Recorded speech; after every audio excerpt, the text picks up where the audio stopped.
Bismillahir Rahmanir Rahim. Alhamdulillah. Wassalatu wassalamu ala Rasulullah wa ala alihi wa ashabihi ajma'in amma ba'd. Wa la hawla wa la quwwata illa billah. Inshallah ta'ala, we're going to continue with this story of this great Imam, the Imam of Ahl Sunnati wal Jama'ah, Imam Ahmad, with the life and trials of the Imam of Ahl Sunnah, part 3. We left off last week, we're talking about Al-Mihna, the trial that came during the time of Imam Ahmad, rahimahullah. Last week we mentioned what Imam Zahabi said in his Siyar A'lam al-Nubala, that كان الناس أمة واحد, that the Ummah was one, ودينهم قائما في خلافة Abu Bakr wa Umar, and that the people were upon the deen that was established in the Khilafah of Abu Bakr and Umar. And then Imam Zahabi, rahimahullah, he mentioned that there came the situation of the camel, in which Aisha radiallahu ta'ala anha, she was upset because of the killing Uthman radiallahu anhu, and she wanted Ali ibn Abi Talib, who was the Khalifa at the time, to take revenge on those who Uthman. And we mentioned that Ali, he was deliberate. He wanted to make sure that he had all the information he needed before he acted upon the situation. And then we said there came the situation with Ali and Muawiyah. And then from that, the Khawarij came forth, revolting against Ali ibn Abi Talib, claiming that no one had a right to judge but Allah Azza wa Jalla, when they said, إِنَّ الْحُكْمُ إِلَّا لِلَّهِ, claiming that Ali was a kafir because he took part in rulership in which Allah subhanahu wa ta'ala alone had a right to judge. And then we mentioned that, or Imam Zahabi mentioned that from that there came the appearance of the Rawafid and the Nawasib. And we mentioned who these groups were, from the Shia.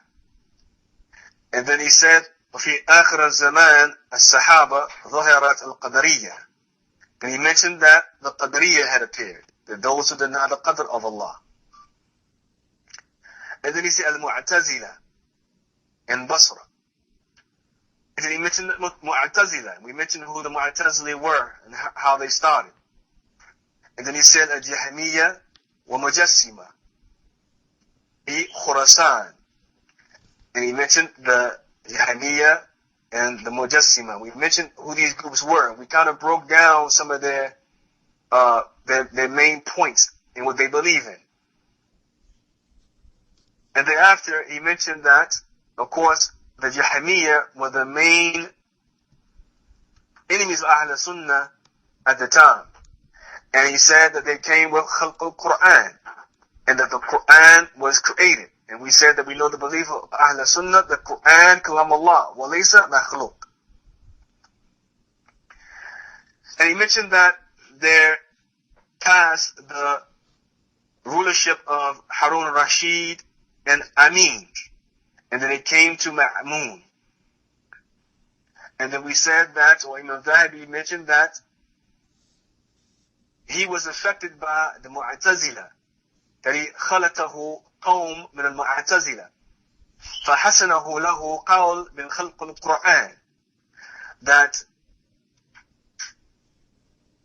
Ma'mun, he mixed with the people from the Mu'tazila, the deviant group who deny the attributes of Allah, and they beautified the statement of the Quran being created. We also mentioned in the class before that, the very beginning of the introduction, part 1, that Imam Ahmad, rahimahullah, he sought hadith at the age of 15. And that he had memorized over 1 million ahadith of the Messenger sallallahu alayhi wa sallam. We said that he had piety and that he had fear of Allah Azza wa Jalla, and that we said he was a tall man who was tan, and that Imam Ahmad, rahimahullah, he had fear of no one but Allah Azza wa Jalla. And we also mentioned that, or we mentioned from his teachers, who his teachers were. And we also mentioned some from his students and some of those who just narrated from him, like Bukhari, who narrated one hadith from Imam Ahmad, rahimahullah. And we mentioned also Abu Dawood, rahimahullah, also narrated about one hadith from Imam Ahmad. And we mentioned Muslim and Tirmidhi and other than them who narrated from this great Imam. So now, today, inshallah ta'ala, we're going to look at the mihna, the trial of Imam Ahmad, rahimahullah, a little closer. So Imam Zahabi continues by saying, قال صالح ابن أحمد سمعت أبي يقول لما دخلنا على إسحاق ابن إبراهيم للمحنة. So Salih, the son of Ahmad, rahimahumullah, he said, I heard my father say, when we entered upon Ishaq ibn Ibrahim, and he tried to read to us, he goes on to say, قرأ علينا كتاب الذي سار إلى طراسوس. He tried to read upon us the proclamation of the one who had gone to Tarasus, يعني المأمون, meaning Ma'mun. فكان فيما, he said, and what was in it, قرأ علينا ليس كمثله شيء.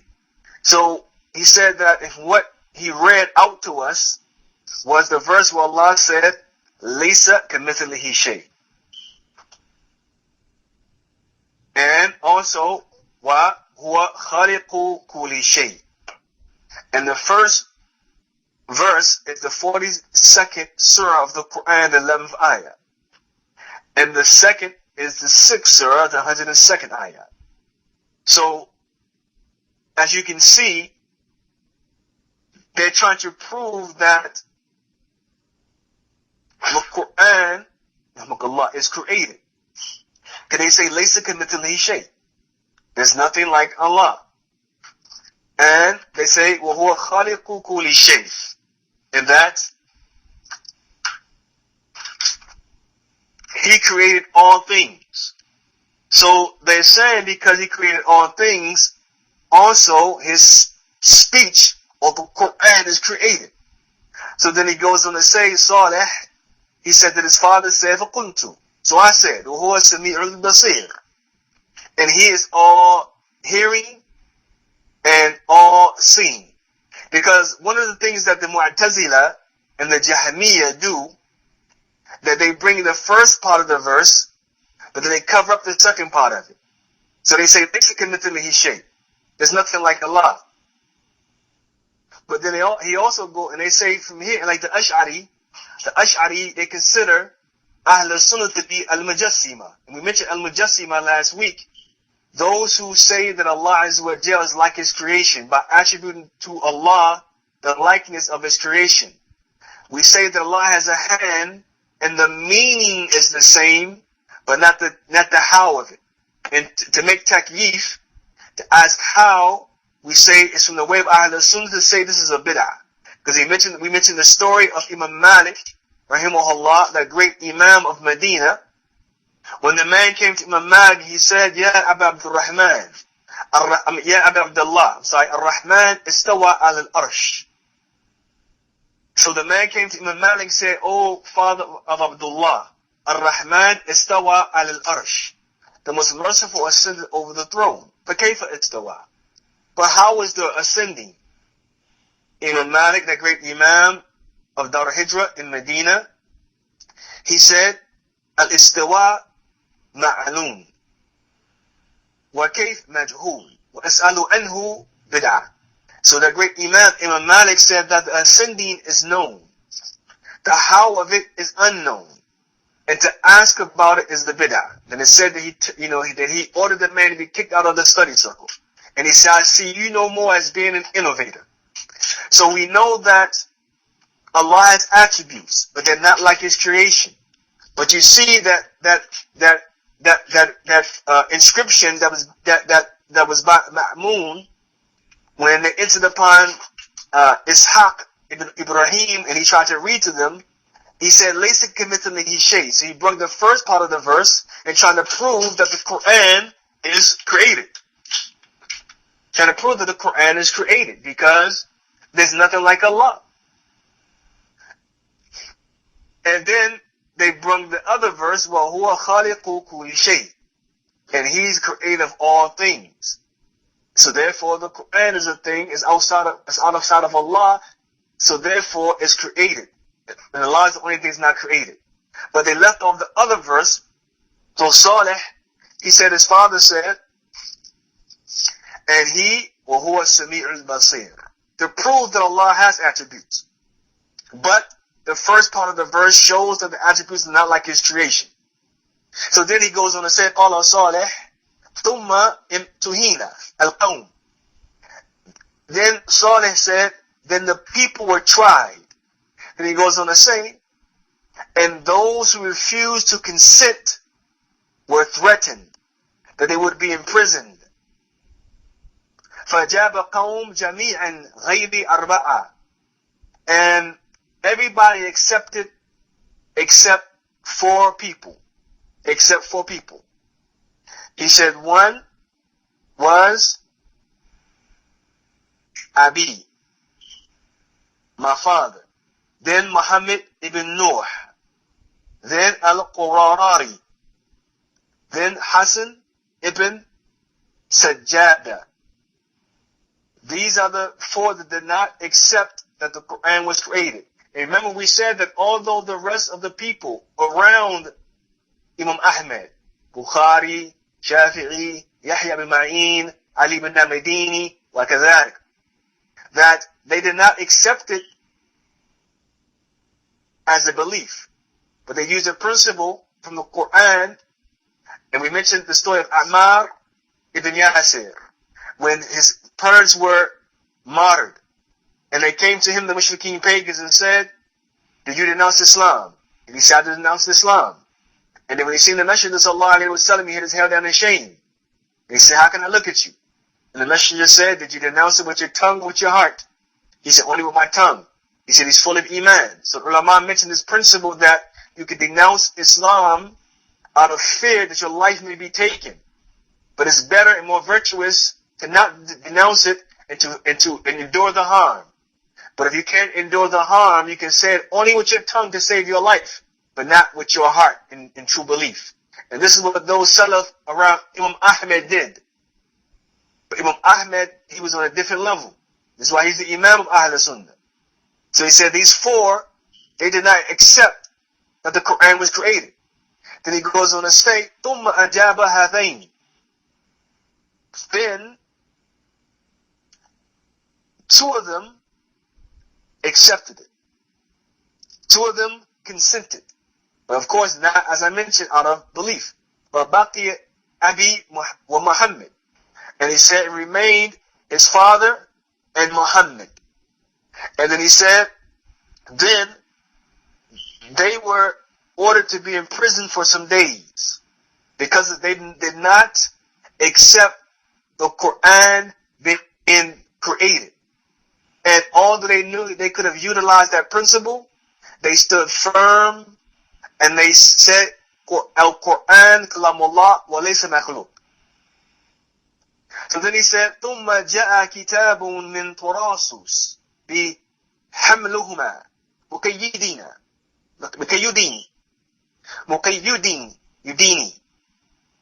Then he said, Zamayin. Then he said that, so therefore, then the order came from Tarasus, that they were to be brought in chains together. That they were to be brought brought in chains together. That they were to be brought in chains together.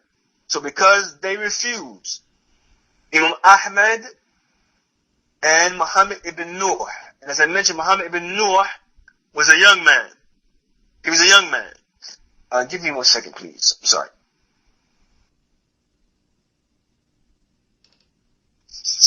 Now, so the order came from Tarasus that they were to be brought in chains. And then he goes on to say, Imam Zahabi, that Abbas al-Darri سمعت أبا جعفر الأنباري يقول لما حمل أحمد إلى مأمون. So then he says that Abbas ibn Dori said, I heard Ja'far al-Anbari say, when Ahmed was taken off to al-Ma'mun, he goes on to say, I heard of it. And then he said, so I crossed the Euphrates. I crossed the Euphrates. فإذا هو, he said, فإذا هو جالس في الخان. فسلمت عليه. Then he said, فقال يا أبا جعفر. So then he says that I crossed the Euphrates and came to him and found him sitting in a small room. And I greeted him with a salam. And he said, O Abu Ja'far. He says, تُعَيَّنَتَ فَقُلْتُ يَا هَذَا أَنْتَ الْيَوْمِ رَأْسُ. And he goes on to say that, and I found him sitting in a small room, and I greeted him with salam, and he said, O Abu Ja'far, you have troubled yourself. So I said, today you are a head. You are a head, meaning the head of the people, who the people follow. For wallahi, so by Allah, he said, by Allah, he said, do not respond illa khalq al-Quran. Do not respond to the Quran being created. Do not respond to the Quran being recreated. Then the rest of the people will consent to it. But if you refuse, وَإِنْ أَنْتَ لَمْ تُجِبْ, he said, if you refuse to respond, then many people will refuse. And even if the man does not kill you, he said, that even if the man does not kill you, then he said, you will still die. Meaning eventually you will die. Eventually you're going to die no matter what. He said, so, in lam yuqtulka fa innaka tamut. La bud min al-maut. Fattaqullah wa la tadab. So fear Allah and do not respond to him. La tujib. So fear Allah and do not respond. So he said, then he goes on to say, excuse me. So Ahmed began to weep. He began to cry and say, just as Allah wills. So he said, he began to cry, and he says, وَهُوَ يُقُولُ مَا شَاءَ اللَّهُ.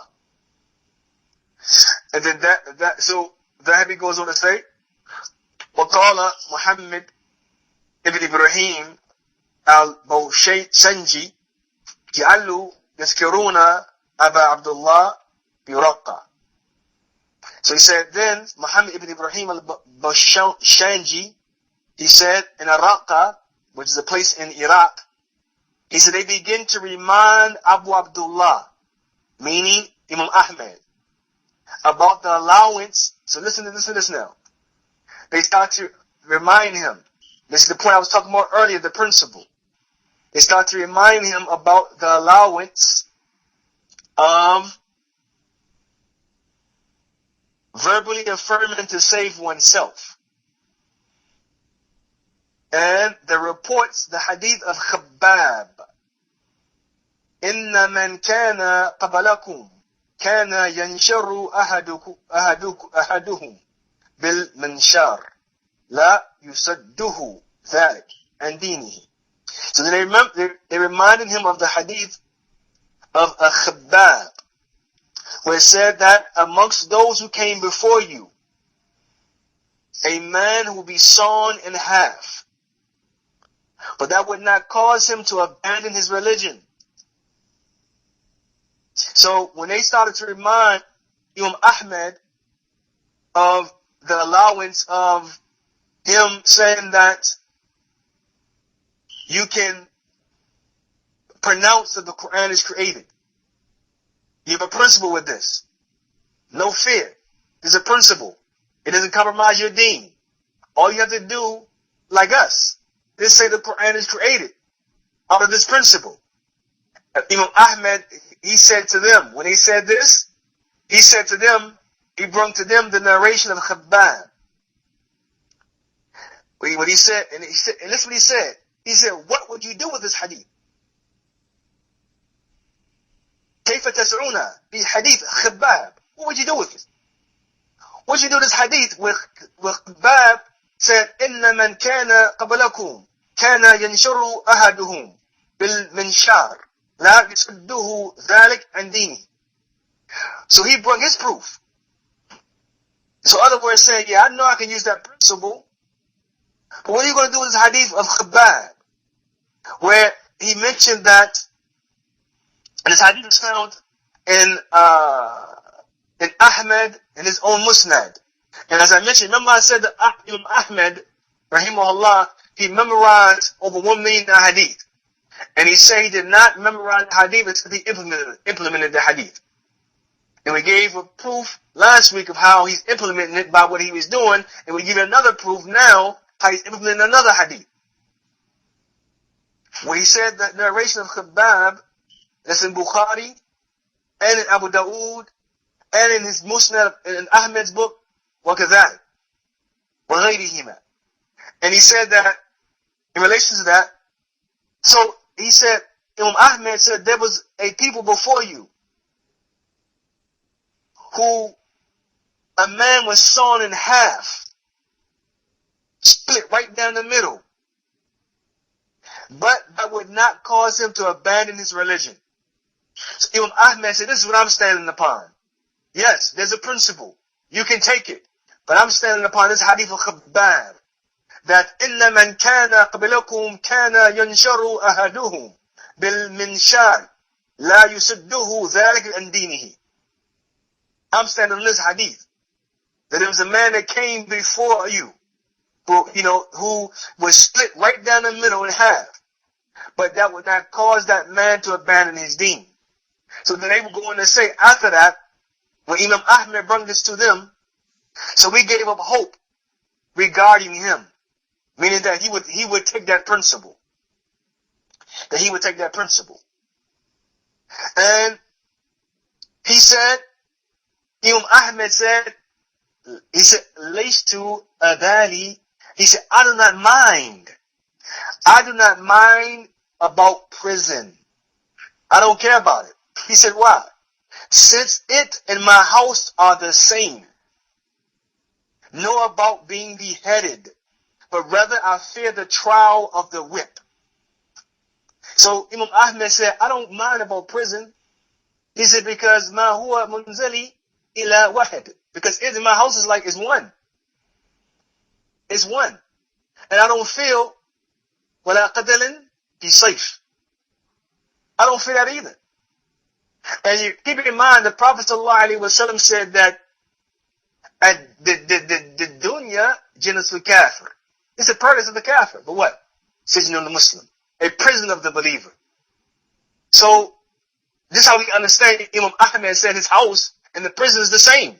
Because the Messenger said anyway, the dunya is a prison for the believer. It's a prison. So how can the believer be satisfied with the comfort of this dunya when in reality he's in a prison, she's in a prison? We need to get back to our true home. And it's expensive. The jinn is expensive. So Imam Ahmad understood that. So he said, I don't mind being beheaded or in prison, because the prison in my house is one, the same. What I fear is the whip.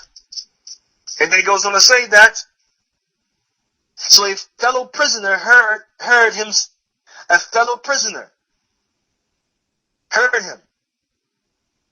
and he said to Imam Ahmad,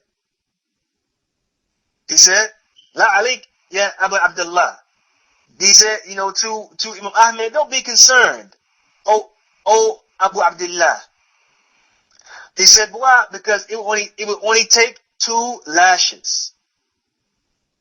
He said 2 lashes. That's all it would take. And then after that he says, ثُمَّ لَا تَجْرِي أَيْنَ يُقَعُ الْبَاقِيَ. Then you won't even notice the rest of them as they strike you. After you get 2 lashes, the rest of the strikes you won't even notice them anymore. So it was as if he said he felt peace because of this. And then he goes on to say, قال صالح ابن أحمد حمل أبي ومحمد ابن نوح من بغداد وقيدا. Then he said that Salih, the son of Ahmed, said, my father and Muhammad ibn Nuh were taken from Baghdad in chains. So then he goes on to say, so we went out with them to Al-Anbar. And he said, then Abu Bakr al-Ahwal asked my father, O Abu Abdullah, if you are threatened with the sword, will you consent? He said, La, no, I will not. Then they were taken, and I heard my father say, we came to Ar-Rahba, and we left there in the middle of the night. We left there in the middle of the night. Jawf al-Layl, in the middle of the night. And then he goes on to say, and a man came up to us and said, which one of you, فَأَرَدَ لَنَا رَجُلٌ فَقَالَ أَيُّكُمْ أَحْمَدْ ibn Hanbal فَقِيلَ لَهُ هَذَا. So then he goes on to say, a man came up to him and said, which one of you is Imam Ahmad ibn Hanbal? So it was said to him, this one. So he said to the camel drivers, فقال للجمل جمال على رسلك. He said to the camel drivers, steady on. And then he said, O you, how will it harm you if you are killed here and you enter the paradise? That you enter the paradise. And then he said, I entrust you to Allah's safekeeping. And he departed. So I asked about him, and it was said to him, he is a Bedouin Arab from the tribe of Rabi'a, who makes clothes of fur in the desert. He is called Jabir ibn Amir. Sorry. Jabir ibn Amir. And it is said he was a good person. وَذَكَرْ بِخَيْرٍ. Then he goes on to say, Ahmed ibn Abi al-Hawari حدثنا إبراهيم ibn Abdullah قال Ahmed ibn Hanbal. He said then, Ibrahim ibn Abdullah said that Ahmed ibn Hanbal said, I did not hear a word since I fell into this affair stronger than the sand of the Bedouin who spoke to me at Rahba, Polk. He had said, Ya Ahmed, O Ahmed, if you die upon the truth, mutta shaheedan, you would die as a shaheed. And if you live, you will live in a praiseworthy state.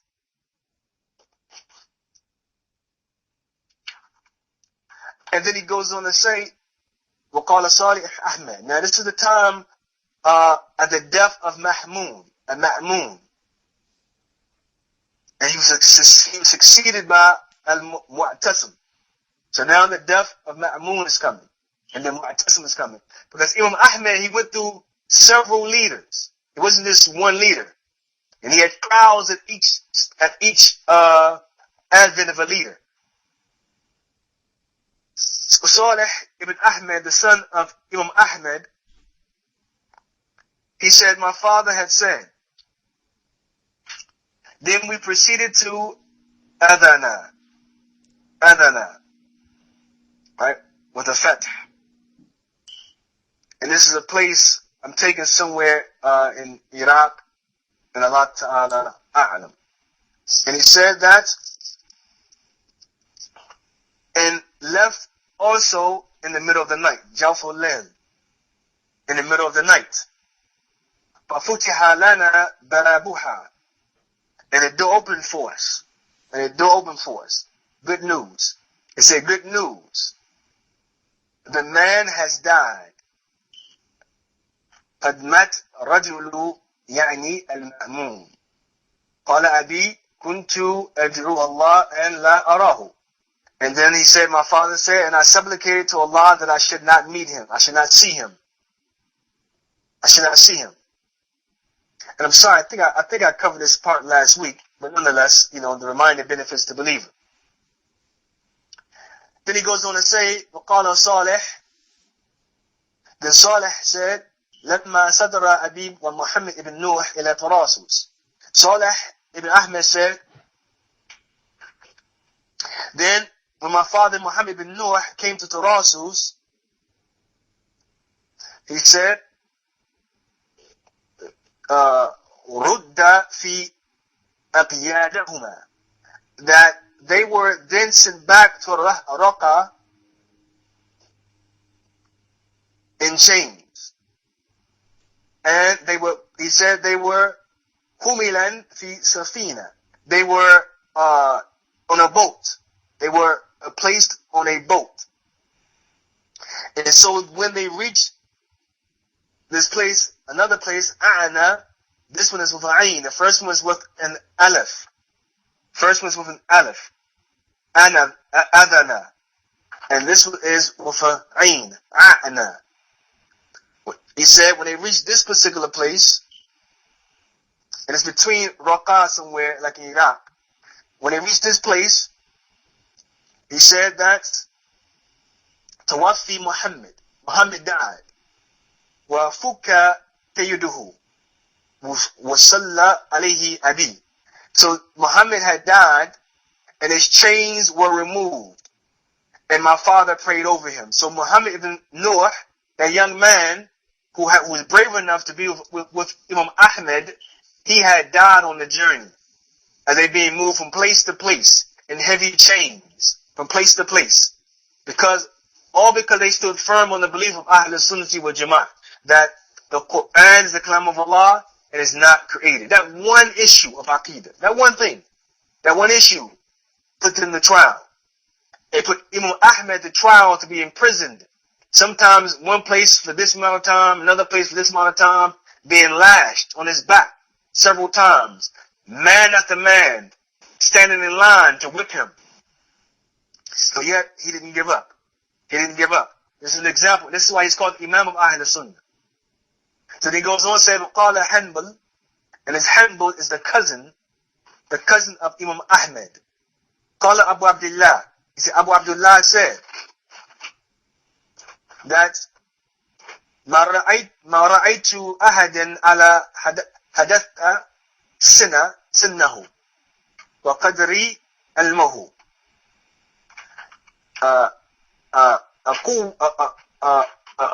أقوم بأمر الله من Muhammad ibn Nuh. He said that, so Hanbal said that Abu Abdullah said, meaning Imam Ahmad, I did not see anyone along with this young man, meaning like Muhammad ibn Nuh, because as I said, he was a young man, in knowledge, who better stood firm for Allah's sake than Muhammad ibn Nuh. So Imam Ahmad gave tazkiyah for Muhammad ibn Nuh, who he said he did not see a young man who stood firmer than him, except this man Muhammad ibn Nuh. Then he goes on to say, and I hope that his actions were sealed with good. لأرجو أن يكونوا قد كتم له بخير. He said that I hope that his actions were sealed with good. قال لي that يوم يا أبا عبد الله الله إنك لست مثلي أنت رجل يقتدى بك. So then he goes on to say that one day he said to me, "Oh Abu Abdullah," meaning Muhammad ibn Nuh, for Allah, you are not the same as me. You're not the same as me. He said, "Anta rajulun yuqtada bik." You are a man who is followed. You are a man who is followed. Then he goes on to say, the people stretch their necks towards you to see what you will do. So this is a young man telling Imam Ahmad. He says, فَاتَّقِ اللَّهِ وَإِثْبُتْ لِأَمْرِ اللَّهِ أو نحو هذا فمات وصليت عليه ودفنته. SubhanAllah. So he said, this young man said to him, Imam Ahmad, so fear Allah and be firm for the sake of Allah, or something like this, he said. Then he died. Famat wasalaytu alayhi, and then we prayed upon him and we buried him. And I think he said, Athanna qala bi'a'na. And I think he said they prayed upon him in al-a'na. Then qala Salih, wasara abi ila Baghdad. And he said that my father came to Baghdad. But did he come like a normal person? No. He came in chains. This Imam of Ahl Sunnati wa Jama'ah. He came in chains. It's because of his firmness and his commitment to Allah Azza wa Jal that we probably can say that we are upon the way of Imam Ahmad, that we are upon the way of Ahl Sunnati wa Jama'ah, that we are upon the minhaj of the Salaf. Because the ulama say that Islam was saved twice. Once in the battle of apostasy, Abu Bakr as-Siddiq, radiallahu ta'ala anhu. And the second time, in the mihna of Imam Ahmad, rahimahullah.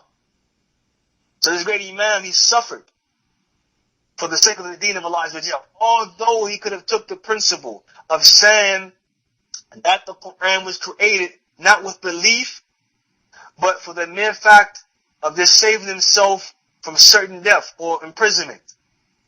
Imam Ahmad chose to stand upon the hadith of Khabbab. And he made it clear when he told the people, what are you going to do? The other people, the hadith of Khabbab. إِنَّ مَنْ كَانَ قَبْلَكُمْ كَانَ يَنْشَرُ أَحَدُهُمْ بِالْمِنْشَارِ لَا يُصَدُّهُ ذَلِكَ عَنْ دِينِهِ. Hadith of Bukhari, Abu Dawood, in Ahmad's compilation hadith, as he mentioned. So he stood firm upon this. There are people who came before you were split in half, but did not give up their deen. How many of us, أَيْنَ نَحْنُ مِنْ هَؤُلَاءِ? Where are we at? Where are we at compared to them? How do we stand firm when our job is threatening us with losing a paycheck, a cut in pay, if we don't shave our beards? And we fear the people, not fear Allah Azza wa Jalla, make all kinds of excuses. Instead have a tawakkul ala Allah. Imam Ahmad was by himself, with being lashed, and beaten, and imprisoned, and humiliated, and put in chains from this place to that place, on the riding beast about to fall off, and the chains were so heavy. With a companion who was with him, who he seen who died in the journey. But yet he still didn't give up. For the pleasure of Allah Azza wa Jalla, he took the most virtuous path. And said, I don't care if I'm beheaded. I don't care about the prison because it's like my house to me. But look at us. We're so comfortable, especially in the West. We have everything that the heart can desire. Ice cream, air conditioning, heat, a nice automobile, a nice family. We're close with them. We're with them. We can't even go to work without missing them. But look at Imam Ahmad. Look at Imam Ahmad, imprisoned, away from all of the comfort, but yet and still, it didn't make him give up his deen. So he said that this young man, he had encouraged him. He said these words before he died. How many Muslims say words of sin as they're dying? As we've heard Muslims who would die say, give me another cigarette. وَنَعُوذُ بِاللَّهِ. Give me another cigarette. But this young man, Muhammad Nuh, he said, فَاتَّقِ اللَّهِ وَإِثْبُتْ لِأَمْرِ اللَّهِ أو نحو هذا. فَمَات. Then he died. He said, fear Allah and remain firm upon the command of Allah. Then he died. So then Saleh, he goes on to say,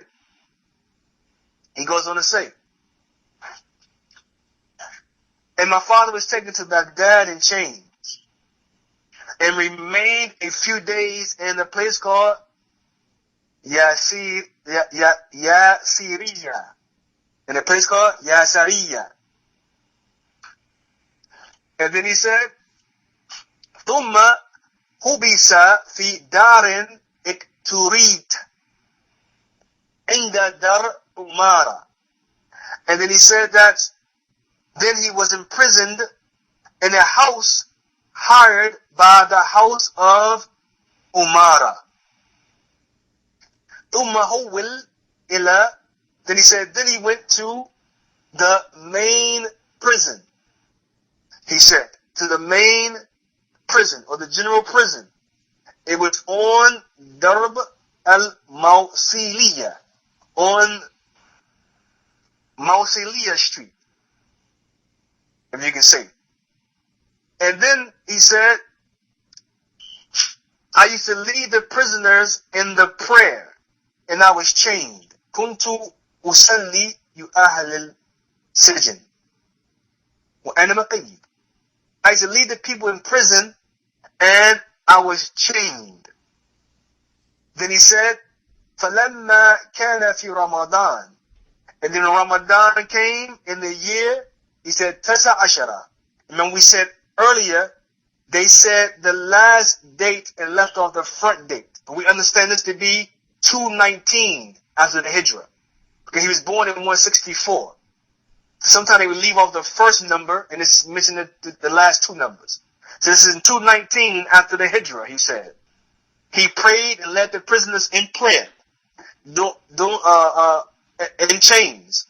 And then he said, and then in Ramadan in 219, he said that was after the death of al-Ma'muti. About 14 months. He said about 14 months. That was the death, that was after his death. I'm sorry, Ma'mun. After the death of Ma'mun. Bi arba'a ashara shahr. So he said that was after the death of Mahmoud by 14 months. Then he said, after that, I was moved to the house of Ishaq ibn Ibrahim, the deputy of Baghdad. So you see, they moved from place to place to place, to be in prison, place to place. And then he said, Yani Naib Baghdad. So he was moved to the house of Ishaq ibn Ibrahim, the deputy of Baghdad. And he said, وَأَمَّا Hanbal, as for Hanbal, he says that Abu Abdullah was imprisoned in the house of Imara in Baghdad. But where was he imprisoned at this time? He was placed, he said, in a stable. In a stable that was in the house, he said, of the Amir Muhammad ibn Ibrahim. In the house of the Amir Muhammad ibn Ibrahim, Akhi Ishaq ibn Ibrahim, the brother of Ishaq ibn Ibrahim. وَكَانَ فِي حَبْسٍ ضَيِّقٍ. And he said that it was severely, it was a tight place or restricted place that he was in that stable. وَمَرِيضًا فِي Ramadan. And he said he fell sick in Ramadan. ثم هوِّل بعد قليلا إلى سجن العامة. So he said he fell sick in Ramadan. The day after a short while, he was moved to the general prison again. So you see he's being moved back and forth, back and forth, back and forth. And then he said he remained in prison for 30 shahr, for 30 months. For 30 months. And we used to come to him and he read the book of Al-Irja to me. This is what Saleh said. To me and other books while in the prison. So you see, Imam Ahmad, although he's in prison, he's not giving up. He's not sad. No. He's not saying when I'm going to get out. He's reading books to them.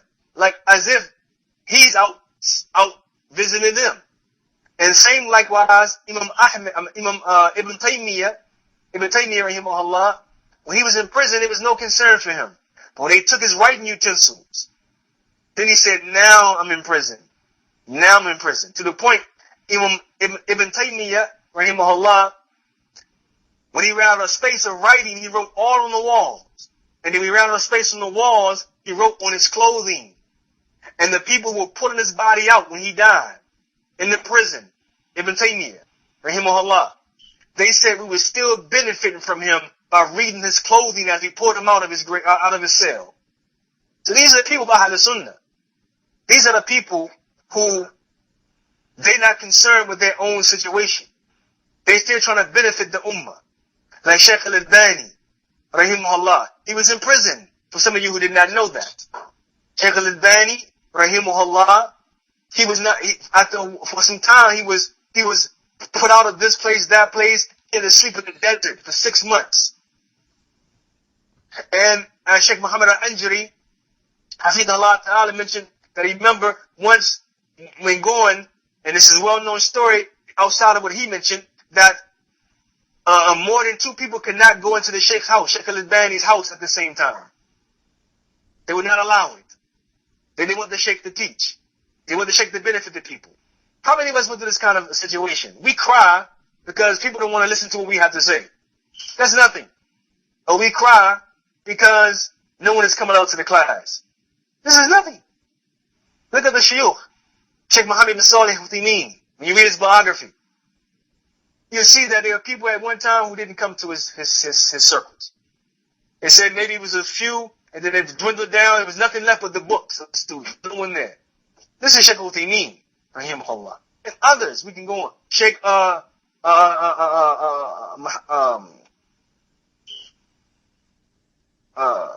ibn Wahhab al-Aqil and others. We can go on. People who, Nasr al-Faqih, Medina, Sheikh Nasr al-Faqih and others who had, a few people in their study circles. And others, some, like I said, had none. But they kept pushing forth in the Tawheed of Allah Azza wa Jalla. So Imam Ahmad, as the son said, when they came, he's reading to them he said, the book Al-Irja. And then he goes on to say, in other books, while in the prison. And I saw him lead them in the prayer in chains, meaning the other inmates. رأيت يصلي بهم في قيد فكان يخرج رجله من رجله من حلقة القيد وقت صلاة والنوم. And then he said that, so I saw him lead the prayer in chains, and he would take his foot out of the main chain at the times of prayer and sleep. He would take his foot out of the main chain at the time of prayer and sleep. وقال صالح ibn Ahmad قال أبي. So then Saleh, the son of Ahmad, said, my father said, each day 2 men would come to me. One called Ahmad ibn Rabah, والآخر Abu Shu'ib al-Hajjam. So he said, every day he said that each day 2 men would come to me. One called Ahmad ibn Rabah, and the other called Abu Shu'aib al-Hajjan. They would not cease debating with me. They would not cease debating with me. He said, فَلَا يُزَالَانِ يُرَادَنَانِ. They would not cease debating with me. And when they finished, they would call for another shackle to be added to those already upon me. So when he win the debate, as he always did, as he won the debate, as soon as he finished the debate with them, they would call for another shackle to be placed on the body of Imam Ahmad, rahimahullah. So then he goes on to say, so then في رجلي أربعة أقياد. So then there were 4 chains upon my legs. Not 1, not 2, not 3, not 4. I mean, not 3, but 4. Could you imagine? And if anyone has ever been in chains or ever been locked up before and been in that situation, it's uncomfortable with this one. And these chains were totally different. Not like the ones now. The ones now are slightly light, like handcuffs. Really, more than handcuffs, but a little longer for the legs. He had real chains, heavy chains, 4 of them. Each time he debated with them, they added more chains to him. He said, and we're going to close up, inshallah, in a few minutes, inshallah. We're going to close up about maybe 9 to 11 minutes, inshallah. Barakallahu feekum for your patience. And please forgive me for any stuttering or anything that is not clear. So then he said, so therefore, they added the 4th. فَلَمَّا كَانَ فِي يَوْمَ الثَّلَاثَةِ. Then when they came the 3rd day, each day they would come. And when he debated with them, they put chains on his legs. He said, it came the 3rd day, and he entered and debated with me. So I said, what do you say about Allah's knowledge? So look at this. So he came to debate with Imam Ahmad. So he said, فَقُلْتُ لَهُ مَا تَقُولُ فِي عِلْمَ اللَّهِ قَالَ مَخْلُوقٌ. He said, قُلْتُ. He said, he said, then I said to him, you have disbelieved in Allah. Kuntu, I said, you have disbelieved in Allah. So he said, so when the 3rd day came, he came back to me. I said to him, Ma tuqul fi ilm Allah. What do you say about the knowledge of Allah? He said, Makhluq. He said, it's created. Kuntu, I said to him that you have disbelieved in Allah. You have disbelieved in Allah. So look, although every time he argued with them, in debate with them, they put chains upon him, but yet still, he still continued to debate, and he had no fear of, he had no compromising. He didn't water down the religion. He didn't have any tamyiz. He made a clear tamyiz, clear distinction between Ahl Sunnati wal Jama'ah, as-Salafiyyin, and ad-Dallin, and the misguided people, Mubtadi'een, and the innovators. When he said to this man when he came upon him, he said, Ma tuqul fi ilm Allah. What do you say about the knowledge of Allah? First thing he said, the man came to the door. He didn't sugarcoat it. He didn't, try to, beat around the bush. No. What do you say about the knowledge of Allah? Ma tuqul fi ilm Allah. What do you say? He said, Makhluq, created. Imam Ahmad, he didn't, straight to the point. You disbelieved in Allah. You have disbelieved in Allah. And then he goes on to say that, so the messenger who used to attend sent by Ishaq ibn Ibrahim, he said, this is a man sent by Amir al-Mu'mineen. So the leader sent him. So I said, he has committed unbelief. I said, he has committed disbelief. He has disbelieved. فَلَمَّا كَانَ فِي لَيْلَةِ الرَّابِعَةِ. So then when it came the fourth night, so you see they keep coming back and forth. He said, Ishaq, right? I'm sorry, when it came the fourth night, then he said, then on the fourth night, the Mu'tasim, because Ma'mun had died, now he's Mu'tasim, he had ordered that Ishaq Ibrahim was to come. That Ishaq Ibrahim was to convey to him. So I was instant upon Ishaq. He said, Ya Abu Abdullah, O son of Abdullah.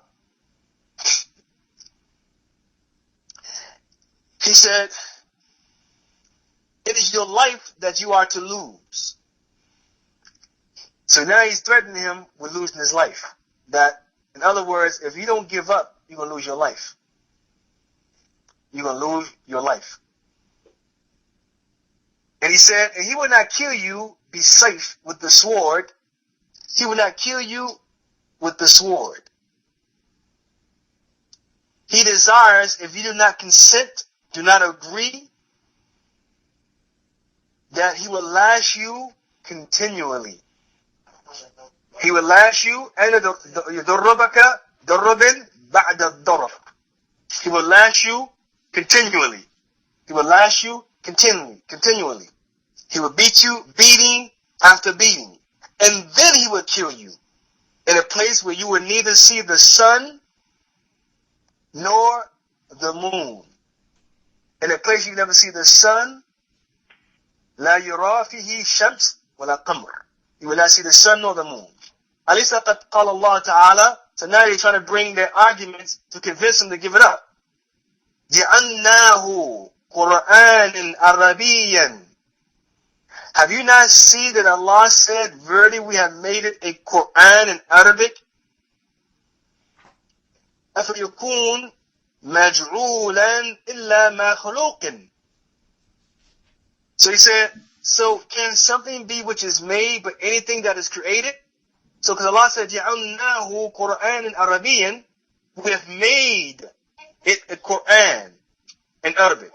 So he said, have you not seen that something that is made is created? So they're using the book of Allah. This is why this is why the belief of Ahl Sunnah is that an adillah or dalil, an evidence or evidences from the kitab or the sunnah. The evidence is not sufficient enough except with a proper understanding. Because as Imam Shafi'i used to say, that an innovator brings evidences. So here they bring evidence from the Quran. We say clearly to Imam Ahmad, trying to argue with him, let him know, look, don't let this man kill you. Don't let him beat you and beat you and beat you, then kill you in a place you will never see the sun nor the moon. Alaysa qad qala Allah Ta'ala, inna ja'alnahu Qur'anan Arabiyyan. He said that, didn't Allah say, indeed we made the Quran in Arabic? So here he says, so something that is made, is it not created? If Allah said he made it, that means it's created. So what Imam Ahmad said, he said, oh, you got a point there. You got a point there. No, we don't say that to the people of Bid'ah. We don't say that to the people of Bid'ah. No, he didn't say that. He said to him, so okay, so I said to him, that Allah the Most High said, فَجَعَلَّهُمْ كَأَسْفٍ مَأْكُولٍ. So then he recited Surah Al-Fil, and made them like an empty field of stalks. So then he goes on to say, did not Allah create that? Did he create them like that? So then he remained silent. For sakat, meaning that, it's how he remained silent. And then we came to the place known as the gate of the garden. Bibab al-Bastan. And he said, then I was taken out and placed upon a riding beast. Upon a riding beast. And he said, upon chains, with chains, upon a wild beast with chains. There was nobody there to hold me. So more than once I nearly fell off upon my face due to the weight of the chains. Could you imagine that? He's been through one trial after another. This is the beginning. This is the beginning. One trial after another.